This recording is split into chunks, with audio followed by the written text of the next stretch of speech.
All right, so what we're going to do is we're going to open up our articles panel. The articles panel is a really cool tool. Think of it as your own personal read order. If this was your box and it contained your text, all you have to do is grab it and drag it over to your articles panel and let go. It's going to ask you for a name.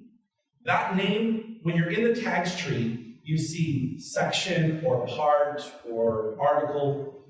And then sometimes, if you've ever noticed, you can type after that. Like if you're working in a long document that's messy, sometimes I'll write myself notes, like where a section starts or where I need to put something, right? Whatever you type in this box, so if this is 3 steps,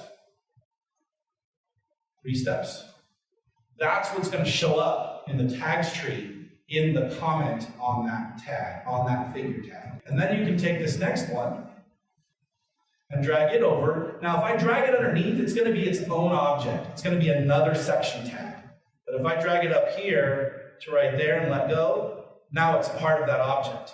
And I can just start building anything I want, in any order I want. It doesn't matter where it is on the page. InDesign is going to honor that order.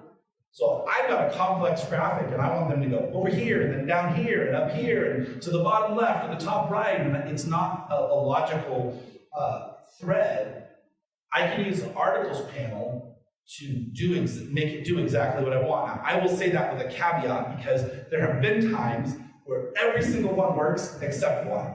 For some weird reason, one won't work and I'll have to go move it from wherever it is in the tags tree. So always double check, right? We know, we verify, right? So this is a great way, and you can just sit there and literally drag any object you want in there, and now it's another story underneath that. And you can just keep building the way you want.